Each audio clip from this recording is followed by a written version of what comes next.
everyone, my name is Catherine and this is EleWebDev. Today I'm bringing you another Build It. I was in the Facebook group and I saw someone post, how do I do this? So let's go to my desktop and let's take a look at what they posted. I'll bring it over. They wanted to know how to do this. Some sort of circle with an icon in it, and he was saying that there was some sort of animation happening.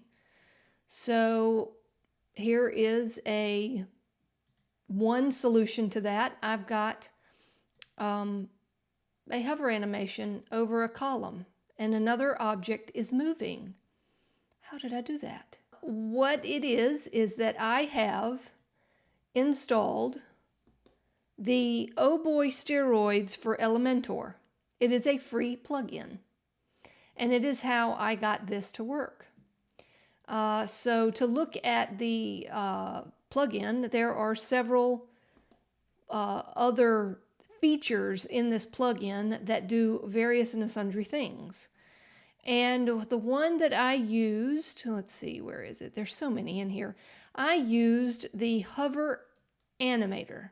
Animates widgets on columns mouse over event.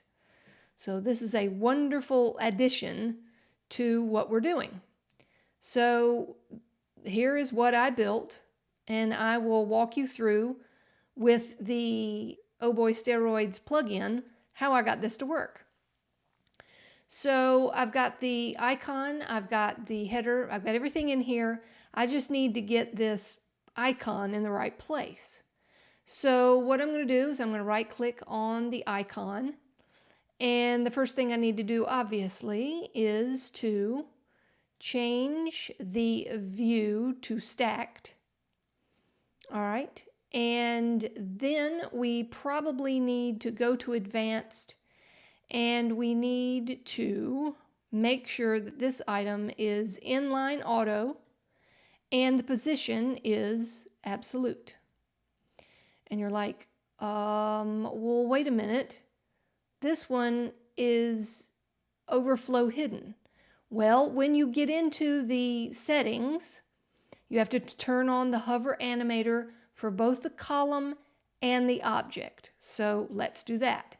I'm going to turn on the column, and I'm going to go to advanced, and I'm going to go to hover animator, and I'm going to say, yes, I would like it on, please.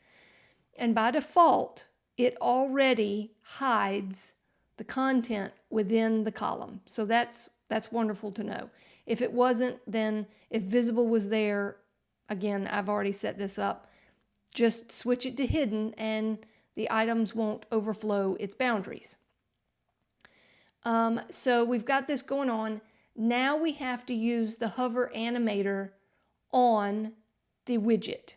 So let's come over here, right click on the icon, that we're at advanced, and let's see here. We've got absolute positioning, and let's scroll down to hover animator. And do we want to enable it? Yes, in order for this to work. So obviously I have already set the settings so that when I hover over it, it gets larger. We need to change, what we're going to do is change the colors. So we need to go to the icon and go to style, and the primary color is, nope, it is white. I always, and I'm sure you along the way have not remembered which way is primary and secondary color. So we're almost there. If you notice, this icon stays in the corner where there's maybe 1 pixel broken there. And also when you hover over the icon itself, it switches. That is in the icon settings. So if I go to edit icon and I go to hover and I switch those colors, and white, I did it the same thing. There we go. I just chose the wrong, yes, that. So what we need to do is on the hover state of this edit icon, we need to fix, go to advanced, and I need to make this 20, negative 20, and this one negative 20, so that it is about the same size. Yes, so that works. And we will just update that and look at it in the preview. And there we have the entire column animating when you hover over it. So I hope that gives you some creative ideas on how to use OoohBoi Steroids for Elementor